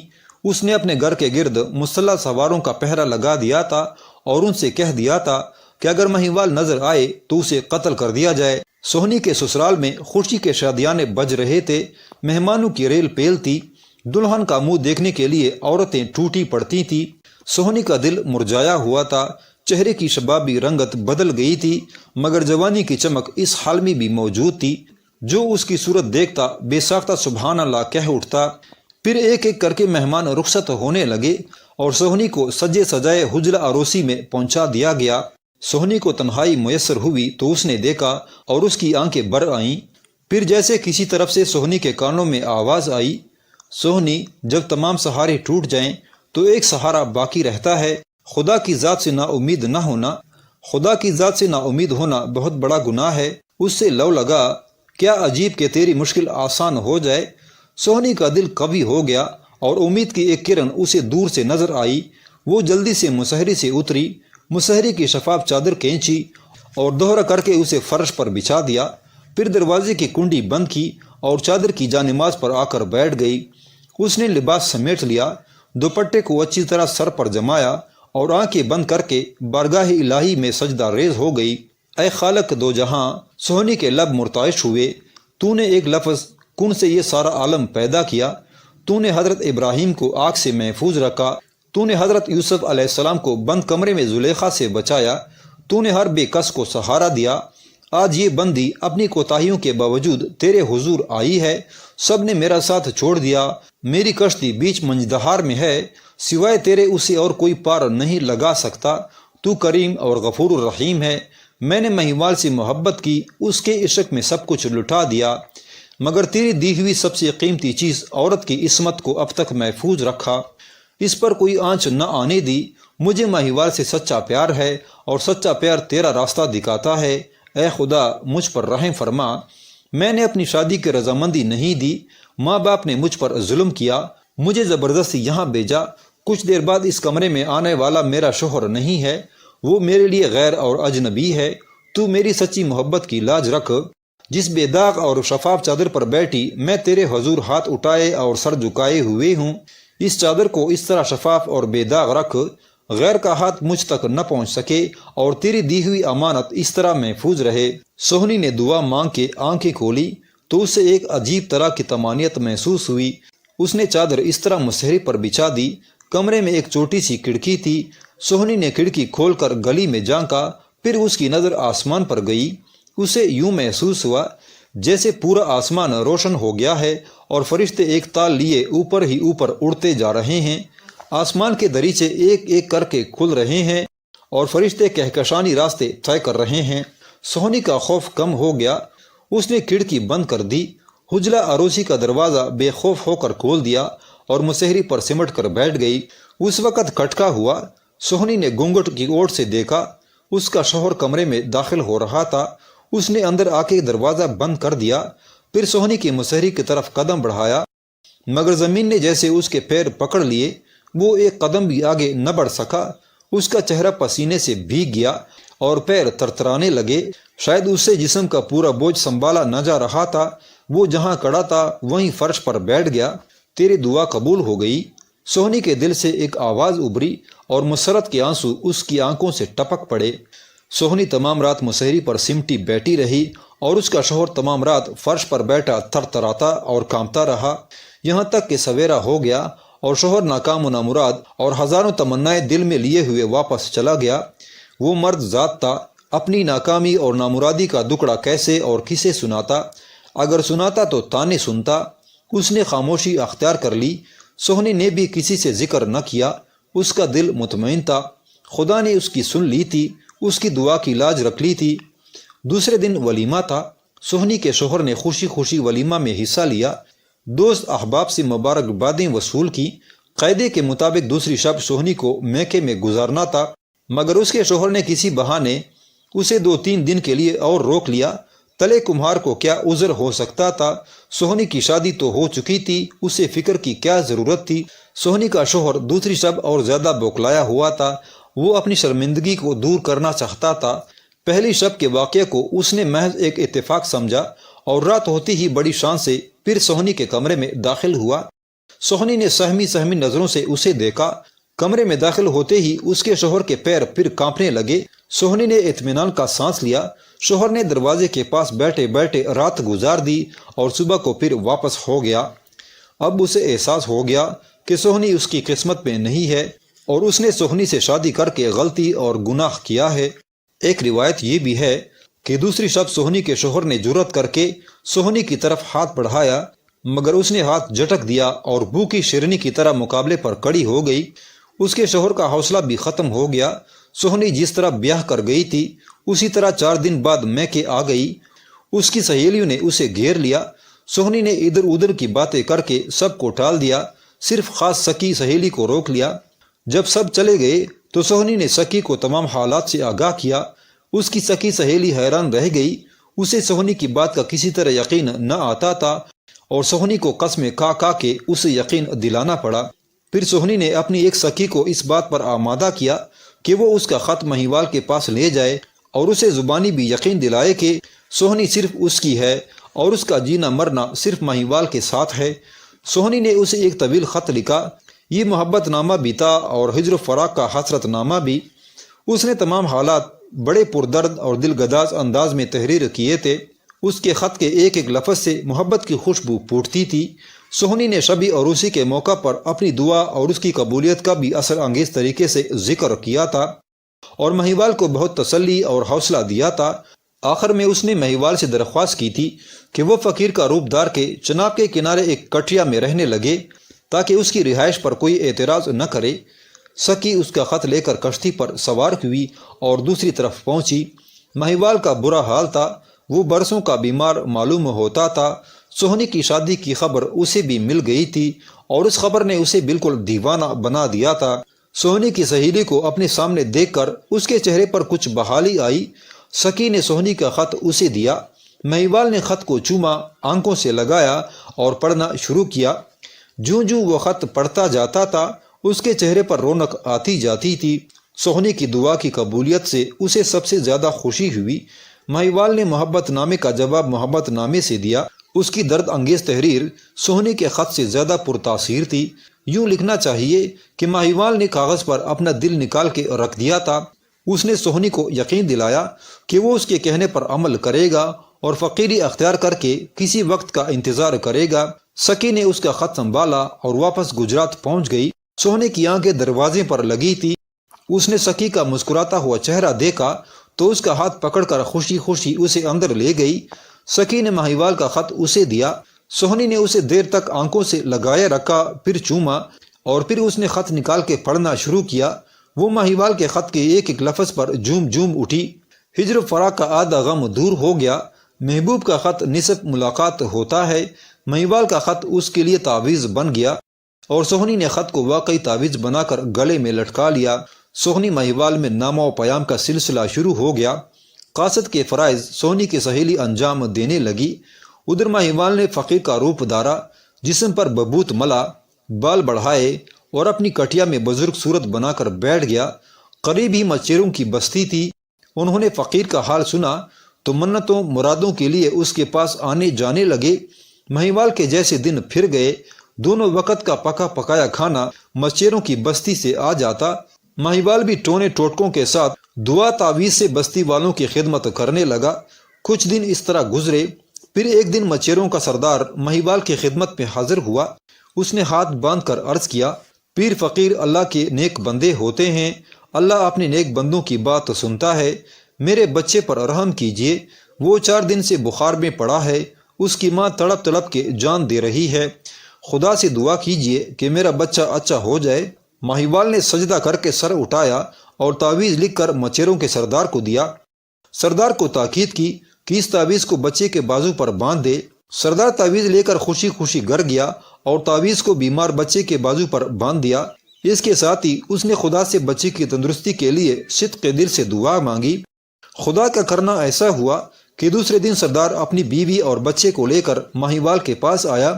بچے میں اتنی طاقت پیدا ہو گئی تھی کہ وہ اپنے پیروں پر چل کے فقیر کے پاس آیا تھا۔ فقیر کی دعا سے میرا بچہ اچھا ہو گیا۔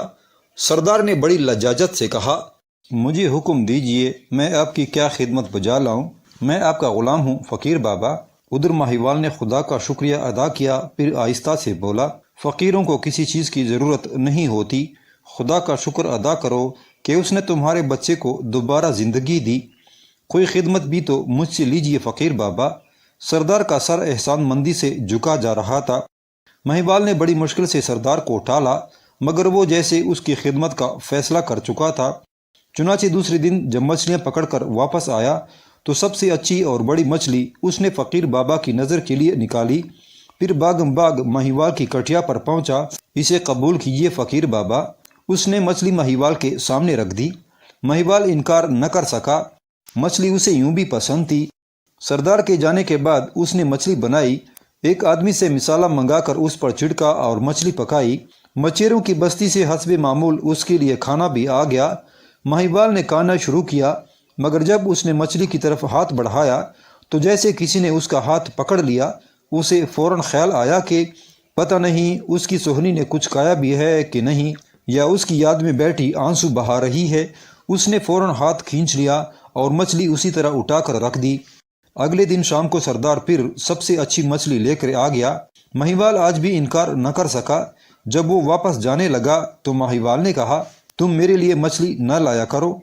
کیوں؟ سردار نے چونک کر پوچھا، کیا مچھلی پسند نہیں؟ یہ بات نہیں، مگر تمہارا روز مچھلی لانا مجھے اچھا نہیں لگتا۔ فقیر بابا ایسا نہ کہو، اس نے افسردگی سے کہا، میں نے تو عہد کیا ہے کہ اپنے شکار کی سب سے اچھی مچھلی آپ کو پیش کرتا رہوں گا۔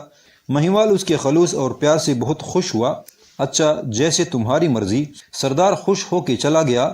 اب وہ روز شام کو ماہیوال کے لیے مچھلی لے کے آتا۔ ماہیوال کبھی مچھلی پکاتا، کبھی یوں ہی اٹھا کے رکھ دیتا۔ اسے مچھلی کھانے کی بالکل رغبت نہ ہوتی، بلکہ مچھلی کو دیکھ کر اس کے دل میں سہنی کی یاد اور تازہ ہو جاتی اور وہ سہنی کے دیدار کے لیے تڑپنے لگتا۔ کچھ دن بعد سہنی کی سکی اس سے ملنے آئی۔ ماہیوال نے سہنی کی خیریت پوچھی۔ سکی روحانسی ہو گئی اور بولی، ماہیوال، تیری سہنی بڑی بے چین ہے، کہتی ہے کہ جدائی کی لمبی راتیں کاٹے نہیں کٹتی، کیا زندگی اسی طرح گزرے گی؟ ماہیوال کو محسوس ہوا جیسے سکی نے اس کے دل کی بات کہہ دی ہو۔ سہنی کے بغیر مجھے کب قرار ہے، میں بھی اس آگ میں دن رات جلتا رہتا ہوں۔ مجھے تو سہنی کا خیال ہے، ورنہ اب تک دریا پار کر کے اس کے پاس پہنچ گیا ہوتا۔ سہنی نے سکی کے ہاتھ اس طرح کا پیغام بھیجا تھا۔ سکی فوراً بولی، تم اس سے ملنے جاؤ گے تو وہ ناراض نہیں ہوگی، بلکہ خوشی سے تم سے ملے گی۔ یہ بات ہے تو میں کل ہی دریا پار جاؤں گا۔ ماہیوال کی آرزوؤں کی کھیتی ہری ہو گئی، عشق کی خفتہ لہروں میں طغیانی آ گئی، دبی محبت انگڑائی لے کر کڑی ہو گئی۔ وادی چناب کا عشق ایسا ہی توانا ہوتا ہے۔ یہ محبت کی وہ منزل ہے جب انسان دنیا سے لاپرواہ ہو کر محبوب میں کھو جاتا ہے۔ نہ ماحول کی فکر اور نہ سماج کا خیال، بندشوں کے تمام حلقے ٹوٹ جاتے ہیں۔ دوسری شب ماہیوال نے سردار کی لائی ہوئی مچھلی کے کباب بنائے، اور جب دنیا دن بھر کے ہنگاموں سے تک کر سو گئی تو ماہیوال چناب کے خاموش پانی میں اترا۔ اس نے سکی سے ملاقات کا وقت اور جگہ مقرر کر لی تھی۔ سہنی ان دنوں سسرال میں تھی، اس لیے میکا اور سسرال برابر ہو گئی تھی۔ اس کا شوہر اس سے بے تعلق ہو چکا تھا اور سہنی بھی اس کی طرف سے بے فکر تھی۔ ماہیوال دریا پار کر کے مقررہ جگہ پر پہنچا تو سہنی کو اپنا منتظر پایا۔ دونوں کا ایک عرصے بعد سامنا ہوا تھا۔ وہ اس طرح ملے جیسے مقناطیس سے لوہا ملتا ہے۔ جذبات میں اس قدر شدت تھی کہ وہ بڑی دیر تک ایک دوسرے سے بات بھی نہ کر سکے، صرف آنکھیں بول رہی تھی اور ایک دوسرے کے پیکر کا طواف کر رہی تھی۔ پھر گلے شکوے شروع ہوئے، مگر محبت برے انداز میں مچھلی کے کباب کھانے کے دوران انہوں نے دنیا بھر کی باتیں کر ڈالیں، بے ربط باتیں جن کا ماضی یا مستقبل سے کوئی تعلق نہ تھا۔ محبت برے دل صرف زمانہ حال پر نظر رکھتے ہیں، وہ نہ ماضی پر پشیمان ہوتے ہیں نہ مستقبل کے لیے فکر مند۔ ملا کہ یہ لمحات تیزی سے گزر رہے تھے، انہیں اس کا احساس ہی نہ ہو سکا، مگر جب مشرق کی سمت صبح کے آثار نمودار ہوئے تو وہ چونک پڑے۔ ماہیوال نے سہنی پر آخری نظر ڈالی، سہنی نے بھی نظروں سے جواب دیا۔ ماہیوال نے دریا میں اترتے ہوئے کہا، اب کب آؤں سہنی؟ کل رات۔ سہنی کی زبان سے یکدم نکل گیا۔ ماہیوال کا چہرہ خوشی سے چمک اٹھا۔ سکی کے ذریعے پیغام کا سلسلہ ختم ہو گیا۔ اب وہ ہر شب اسی جگہ ملتے، پیار و محبت کی باتیں کرتے۔ زمین آسمان تو جیسے ان کے قدموں میں جھک آئے تھے۔ ان کی راتیں سرشاریوں میں گزرنے لگیں۔ وہ یہ بھول گئے کہ یہ ان کی منزل نہیں بلکہ منزل کی طرف پہلا قدم ہے۔ محبت سے باتیں کرنا، مچھلی کے ٹکڑوں کو مزے لے لے کے کھانا، عشق کی انتہا تو نہیں۔ سہنی ہر بات بھول گئی، اسے صرف اتنا یاد تھا کہ جب ماہیوال چناب کے پانی میں اتر کر اس پر الوداعی نظر ڈالتا تو وہ بڑے پیار سے کہتی، ماہیوال، کل مچھلی لے کر ضرور آنا۔ اور مہیوال مسکراتا ہوا پانی میں تیرنے لگتا۔ وہ ہر شب سوہنی سے ملنے آتا اور اس کی فرمائش پر مچھلی کے کباب لاتا، مگر ایک شب موسم کا مزاج کچھ برہم ہو گیا۔ دوپہر ہی سے جکڑ چلنا شروع ہو گئے تھے، بوندا باندی بھی ہو رہی تھی۔ موسم ایسا خراب تھا کہ سردار بھی مچھلی پکڑنے نہ جا سکا۔ ایسے موسم میں مچھلیاں دریا کی تہہ میں بیٹھ جاتی ہیں۔ سردار مچھلی لے کے نہ آیا تو مہیوال کو فکر ہوئی، پچھلی رات سوہنی نے بنی ہوئی مچھلی کی فرمائش کی تھی اور شاید تاکید بھی کر دی تھی۔ مہیوال کو رہ رہ کے موسم پر غصہ آ رہا تھا۔ ایسے موسم میں مچھلی پکڑنے کون جاتا ہے؟ سردار بھی ٹال گیا، بغیر مچھلی کے وہ مہیوال کے پاس کیسے جاتا؟ رات ہوتی جا رہی تھی اور مہیوال اپنی محبوب کی فرمائش کا کوئی بندوبست نہ کر سکا تھا۔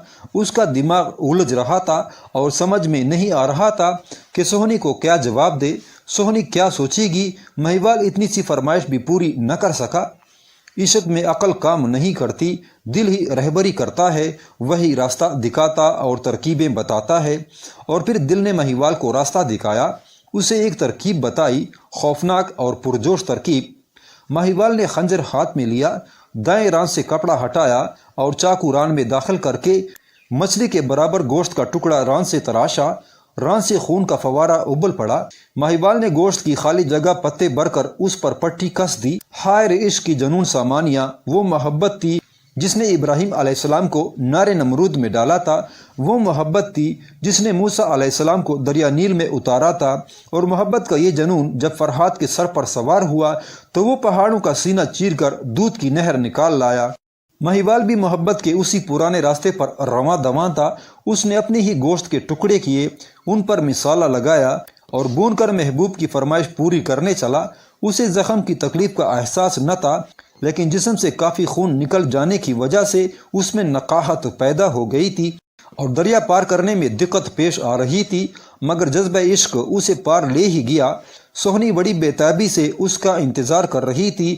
اس نے مہیوال کا ہاتھ پکڑا اور اسے اس جگہ لے گئی جہاں دونوں بیٹھ کر راتیں بتاتے تھے۔ مہیوال نے بنے ہوئے گوشت کی پوٹلی کھول کے اس کے سامنے رکھ دی۔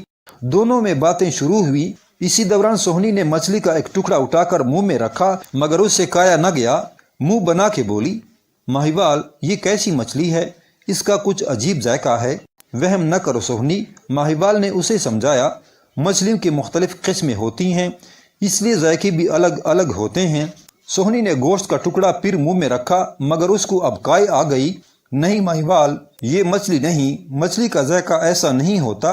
کاؤ کاؤ سوہنی، تم نے مچھلی کی فرمائش کی تھی، مجھے جو ملا وہ لے آیا۔ مہیوال نے افسردگی سے کہا، مگر یہ مچھلی ہو ہی نہیں سکتی۔ سوہنی بے چین ہو گئی۔ سچ سچ بتاؤ، یہ کس چیز کا گوشت ہے؟ مچھلی ہی ہے سوہنی۔ مہیوال نے پھر بھی انکار کیا۔ مہیوال تمہاری آواز کانپ رہی ہے۔ سوہنی گھبرا گئی۔ تمہیں میری قسم، سچ بتاؤ یہ کس جانور کا گوشت ہے؟ مجھے اپنی قسم نہ دو سوہنی۔ مہیوال بے چین ہو گیا۔ پھر تم بتاتے کیوں نہیں؟ کیا مجھ سے بھی کوئی بات چھپانا چاہتے ہو؟ مہیوال نے مجبور ہو کر کپڑا ہٹایا اور ران کھول دی۔ ران پر لپٹی پٹی خون میں تر تھی۔ یہ کیا ہوا؟ کیسے ہوا؟ جلدی بتاؤ، تمہیں کس نے زخمی کیا؟ سوہنی نے کئی سوالات کر ڈالے۔ سوہنی، مہیوال نے جیسے بے خودی میں کہنا شروع کیا، آج موسم خراب تھا، میں تمہارے لیے مچھلی نہ لا سکا، مگر میں تمہاری فرمائش کیسے ٹالتا؟ موسم نے مجھے شکست دینے کا ارادہ کیا، مگر میں نے اسے ہرا دیا۔ اپنی ران سے گوشت کاٹ کے تمہارے لیے بھون لایا ہوں۔ سوہنی محبت کا یہ انداز دیکھ کر سہم گئی۔ مہیوال، سوہنی کی آواز بررانے لگی، تم میری نظر میں اتنے اونچے ہو گئے ہو کہ اب میرے ہاتھ تمہارے شانوں تک نہیں پہنچتے، اتنے عظیم، اتنے بلند، میں تو یہ سوچ بھی نہیں سکتی تھی مہیوال۔ ایسا نہ کہو سوہنی، مہیوال مدہوشی کے عالم میں بولا، میں تو اس دن کا انتظار کر رہا ہوں جب اپنی جان کا نذرانہ تمہارے قدموں میں پیش کر سکوں۔ میں مرد ہوں، آزاد ہوں، تم تک پہنچنے کے لیے میرے سامنے صرف چناب کی لہریں ہیں، مگر تمہارے راستے میں بندشوں کی جاڑیاں، سسرال کا خوف اور سماج کڑا ہے، پھر بھی تم سر پر کفن باندھ کے میرے لیے آتی ہو۔ سوہنی نہ جانے کن خیالوں میں کھو گئی تھی۔ اس کا دل چاہ رہا تھا کہ وہ چیخ چیخ کے کہے کہ اے محبت سے انکار کرنے والو، آؤ اور دیکھو کہ مہیوال اپنی محبت میں کس قدر ثابت قدم ہے۔ ایک عاشق صادق اپنے محبوب کی رضا کے لیے کیا کچھ نہیں کر سکتا، اسماعیل علیہ السلام کی قربانی اور ایوب علیہ السلام کا صبر، یہ سب کیوں اور کس لیے ہوا؟ کیا یہ عشق اور رضائے محبوب کی اعلیٰ ترین مثالیں نہیں؟ کیا سوچنے لگی سہنی۔ ماہیوال کے زخم سے ٹیسیں اٹھ رہی تھی۔ سہنی نے چونک کے ماہیوال کو دیکھا، پھر بغیر کچھ بولے ماہیوال کے زخم پر سے خون سے بھرا کپڑا ہٹایا اور اپنی چندری پاڑ کے تازہ پٹی چڑھا دی۔ اب تم نہیں آؤ گے ماہیوال؟ سہنی نے جیسے حکم دیا۔ کیوں سہنی؟ تمہیں دیکھنے کے لیے تو میں زندہ ہوں، تمہیں دیکھے بنا میں ایک دن بھی نہیں رہ سکتا۔ تم مجھے روز دیکھو گے، بلا ناغہ دیکھو گے اور اس وقت دیکھو گے، مگر کیسے؟ تم تو مجھے آنے سے روکتی ہو۔ ہاں ماہیوال، سہنی نے پرعزم لہجے میں کہا، تمہارے جسم میں جب تک طاقت تھی تم چناب کا سینہ چیر کر میرے پاس آتے رہے، مگر اب اس زخم کے ساتھ تم چناب پار نہیں کر سکتے۔ میری فکر نہ کر سہنی۔ ماہیوال نے تکلیف کی شدت کے باوجود سہنی کو تسلی دی، یہ زخم مجھے تمہارے پاس آنے سے نہیں روک سکتا، میں ضرور آؤں گا۔ نہیں ماہیوال، سہنی نے چناب کی لہروں پر نظریں جما کر کہا، چناب تمہارا راستہ نہیں روک سکا تو مجھے کیسے روکے گا؟ جب تک تمہارا زخم نہیں برتا میں خود تمہارے پاس آیا کروں گی۔ سہنی تم؟ ماہیوال نے بڑی حیرت سے اسے دیکھا۔ سہنی اپنے ماہیوال کی محبت کے جس سرفراشانہ انداز کو دیکھ کر سہم گئی تھی، اس نے اسے ایسا حوصلہ دیا کہ اس نے بھی ویسے ہی جرأت مندانہ اور خطرناک قدم اٹھانے کا فیصلہ کیا۔ ہاں ماہیوال، سہنی نے صاف لہجے میں کہا، اب تم جاؤ، کل میں تمہارے پاس پہنچوں گی۔ مگر ماہیوال نے کچھ کہنا چاہا۔ سہنی نے اسے سہارا دے کر کھڑا کیا اور دریا کے کنارے آ گئی۔ ماہیوال بہت مزمحل ہو گیا تھا، اس کے قدم مشکل سے اٹھ رہے تھے۔ پھر ماہیوال نے ایک پیار بھری نظر سہنی پر ڈالی اور پانی میں اتر گیا۔ اس کے بعد جو کچھ ہوا وہ جواب ہے ان لوگوں کے لیے جو محبت سے انکار کرتے ہیں، جو عشق کو دماغ کا خلل اور جوانی کا اوبال کہتے ہیں۔ سہنی ایک گڑا ہر رات چناب کی لہروں پر ڈالتی اور محبوب کا تصور آنکھوں میں سجائے گڑے کے سہارے چناب پار کرتی۔ ماہیوال اسے سر آنکھوں پر بٹھاتا، پھر راتیں جاگتی، دل کی باتیں ہوتی اور صبح ہونے سے پہلے اس گڑے کے سہارے دریا پار کر جاتی۔ دوسری طرف پہنچ کر سہنی گڑے کو جاڑیوں میں چھپا دیتی اور سسرال پہنچ جاتی۔ سہنی کی یہ خطرناک روش دشمن کی نظروں سے زیادہ دن چھپی نہ رہ سکی۔ اس کی سب سے بڑی دشمن اس کی بڑی نند تھی۔ سہنی تمام رات جاگنے کے بعد دن بھر سویا کرتی تھی، وہ گھر کا کام کاج نہ کرتی تھی۔ نند کو شبہ پیدا ہوا اور اس نے بڑی خاموشی سے سہنی کی رکھوالی شروع کر دی۔ سہنی دن کے وقت تو دل کی بے چینی کو سنبھالے رکھتی، مگر شام ہوتی ہی اس پر بدحواسی اور بے خودی طاری ہو جاتی اور وہ پورے گھر میں گھبرائی گھومتی رہتی۔ ایک شب جب سہنی کی عشق کی بے خودی معمول کے خطرناک راستے پر لے چلی تو اس کی نند کی آنکھ کھل گئی۔ ممکن ہے کہ وہ پہلے ہی سے جاگ رہی ہو۔ سہنی دنیا سے لاپرواہ ہو کر گھر سے نکل کے دیار محبوب کی طرف روانہ ہوئی اور اس کی نند ذرا فاصلہ دے کر اس کے پیچھے پیچھے چلنے لگی۔ سہنی چناب کے کنارے پہنچی، جاڑیوں سے گھڑا نکالا اور لہروں میں ڈال کر اس کے سہارے چناب پار کرنے لگی۔ نند محبت کا یہ انداز دیکھ کے دنگ رہ گئی۔ اس کے دل پر بڑا گہرا اثر ہوا، لیکن جلدی اس کے تصور نے سہنی کو ماہیوال کی آغوش میں دیکھا، بائی کی بیوی اور غیر کے پہلو میں۔ نند غصے سے ہونٹ چبانے لگی، نفرت اور انتقام کا جذبہ ابلنے لگا۔ سہنی کی واپسی تک وہ اسی کرب میں مبتلا اور بے چین رہی۔ سہنی نے واپس آ کر گڑا جاڑی میں چھپا دیا اور گھر کی طرف چلی۔ نند سب کچھ سمجھ اور دیکھ کے سہنی سے پہلے ہی گھر پہنچ گئی تھی۔ سہنی دوپہر تک اطمینان سے سوتی رہی، اسے خبر بھی نہ ہوئی کہ اس کی نند کئی گھنٹے گھر سے غائب رہی ہے اور اس نے موت کا جال سہنی کے راستے میں بچھا دیا ہے۔ سہنی اٹھی، منہ ہاتھ دھو کر کھانا کھایا، مگر نوالے جیسے اس کے حلق سے نکلے آ رہے تھے۔ اسے ایک عجیب قسم کی بے چینی محسوس ہو رہی تھی۔ اس گھر میں وہ ایک عرصہ سے رہ رہی تھی، مگر آج اسے ہر چیز اجنبی سی معلوم ہو رہی تھی۔ اس نے آنکھیں جھپکائیں کہ شاید وہ اب تک عالم خواب میں ہے، مگر ایک دم اس کی ماں کا چہرہ اس کے سامنے آ گیا، اداس، افسردہ۔ سہنی نے زور سے سر کو جھٹکا دیا۔ ماں کا چہرہ تو غائب ہو گیا، لیکن اب اس کے سامنے باپ کی تصویر آ گئی، وہ بھی مغموم اور اداس تھا۔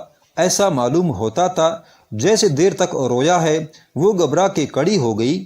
اس وقت سہنی کی سکی آ گئی، اسے دیکھ کر سہنی کو کچھ اطمینان ہوا۔ سکی نے سہنی کو اداس دیکھا تو پوچھا، سہنی خیر تو ہے؟ کہیں تیرا راز کھل تو نہیں گیا؟